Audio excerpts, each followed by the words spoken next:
जय श्री राम। बहुत स्वागत आपका आपके अपने बेहद खास कार्यक्रम में। मैं आपके साथ आपका अपना डॉक्टर राज मिश्रा, वही डॉक्टर राज मिश्रा जिसने 2025 में इजराइल, ईरान और यूएस के युद्ध को लेकर खेमनी की हत्या को लेकर के पहले प्रेडिक्ट किया था। बहुत सारे प्रेडिक्शन किए जो बिल्कुल सटीक साबित हुए।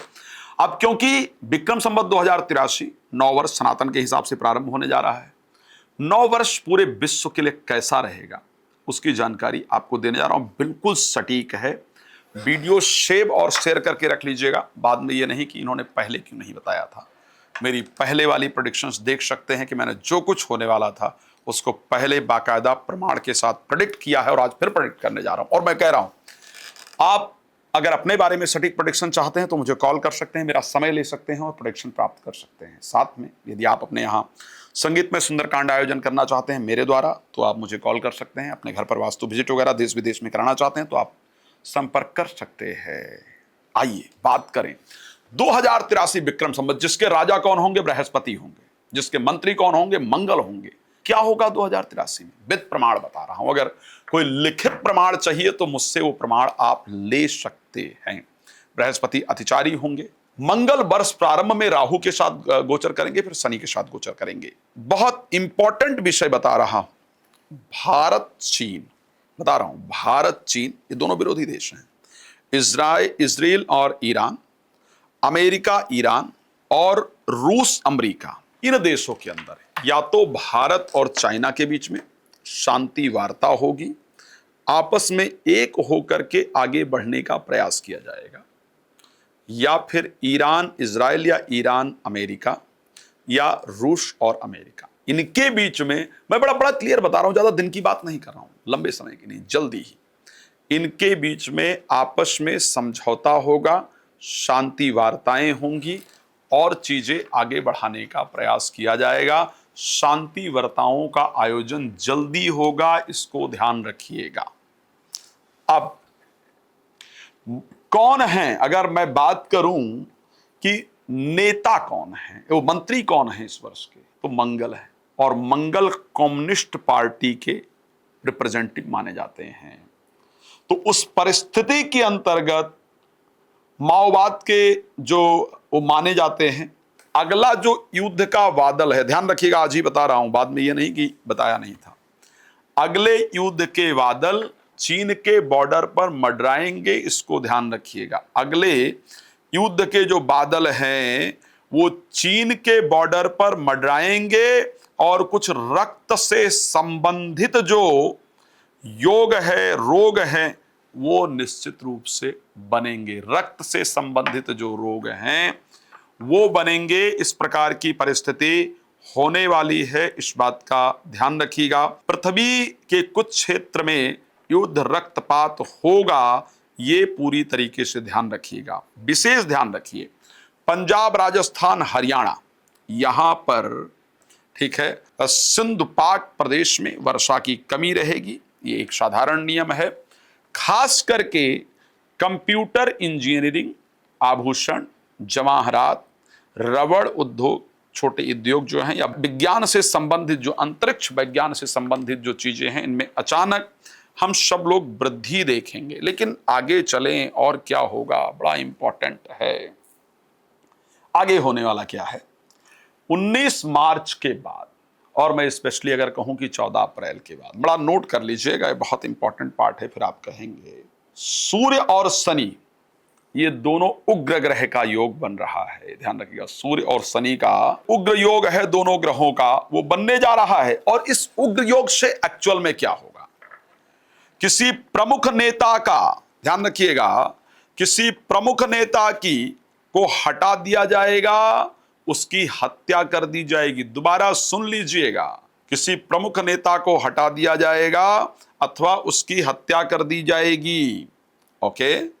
और एक नेता के द्वारा दादागिरी के कारण, विस्तारवादी दादागिरी नीति के अंतर्गत गैर जिम्मेदाराना निर्णय लेने से विश्व के लिए गंभीर संकट उत्पन्न होगा। और ये परिस्थिति कहां होने की संभावना है, जिस नेता के हत्या की या जिस नेता को हटाने के संयोग की मैं बात कर रहा हूं, ये पाकिस्तान के अंदर या चाइना के अंदर, दो जगह पर विशेष रूप से दिख रहा है, लेकिन सबसे ज्यादा चांस इस विषय के पाकिस्तान के अंदर दिख रहे हैं। इस बात को ध्यान रखिएगा। दादागिरी कौन करेगा ये हम सब लोग जानते हैं। कुछ प्रतिष्ठित कंट्रियां हैं जहां से दादागिरी स्टार्ट होगी। मेरे हिसाब से वो दादागिरी फिर से एक बार यूएसए से स्टार्ट होने वाली है। इस प्रकार की परिस्थिति पूरी तरीके से दिख रहा है, क्योंकि वर्ष प्रारंभ में मंगल और राहु का जो अंगारक योग है वो रहेगा। तो यहां पर परमाणु एवं परमाणु हथियारों के परीक्षण का, परमाणु हथियार बनाने का फिर से एक नए तरीके से प्रयास करेंगे और सब लोग इस पर बहुत मेहनत करेंगे। ठीक है, ये ध्यान रखिएगा। स्पेशली बता रहा हूं, इजराइल, फिलिस्तीन, ईरान, लेबनान, पाकिस्तान और दक्षिणी एशिया में अग्निकांड, हिंसक आंदोलन, विस्फोट की घटनाएं ये सब होने जा रही है। 2 अप्रैल से 10 मई के बीच में जब मंगल और शनि एक साथ होंगे तो युद्ध की परिस्थितियां होंगी। लेकिन ध्यान रखिएगा, भारत के संयम का पूरा विश्व सराहना करेगा।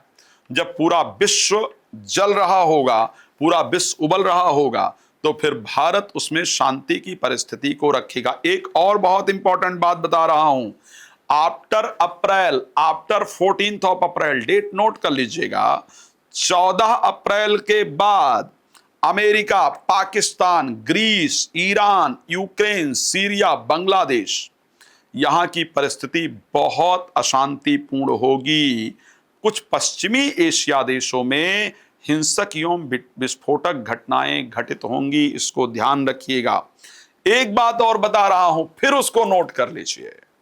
Pakistan, Syria, Yemen, Lebanon, Pakistan, Syria, Yemen और लीबिया, यहां पर शासन का परिवर्तन होगा। ठीक है, और इनका भूगोल बदल जाएगा। ध्यान रखिएगा, पाकिस्तान, सीरिया, लीबिया और यमन, यहां पर इनका भूगोल बदल जाएगा। इस बात को पूरी तरीके से ध्यान रखिएगा। युद्ध और मतलब यहां की परिस्थितियां बड़ी डिफरेंट हो जाएंगी, ग्लोबल सर्वगणीय। लेकिन इसको ठीक करने के लिए जो बड़े बड़े नेता हैं वो प्रयास करेंगे, बड़े बड़े देश प्रयास करेंगे, लेकिन वो विफल रहेंगे। विश्व में शांति लाने के लिए विश्व के जो बड़े कंट्रीज हैं वो इसके लिए प्रयास करेंगे, लेकिन असफल रहेंगे। एक और प्रेडिक्शन कर रहा हूं, सुन लीजिए। 17 सितंबर से 16 अक्टूबर के बीच में ध्यान रखिएगा, क्योंकि इस समय सूर्य और शनि का समसप्तक योग बनने वाला है। यहां पर कुछ कंट्रियों के नाम ले रहा हूं, रूस, यूक्रेन, भारत, पाक, इजराइल, सीरिया, यहां फौजी टकराव होगा। लघु हवाई और मिसाइल के प्रयोग किए जाएंगे, ये ध्यान रखिएगा। विश्व की परिस्थिति काफी खतरनाक होने वाली है। आने वाले समय में इस बात को पूरी तरीके से ध्यान रखिएगा। और विषयों पर हम लेकर के आएंगे, डिस्कस करेंगे, आपको जानकारी देंगे, ये हमारा प्रयास है। आप सभी लोग प्रसन्न रहें, यही मेरी शुभकामना है। कुछ और प्रेडिक्शन लेकर आऊंगा, लेकिन इस प्रेडिक्शन को प्लीज सेव कर लीजिएगा, शेयर कर लीजिएगा, ताकि आपके लिए फायदेमंद हो। धन्यवाद आपका जुड़ने के लिए। जय श्री राम।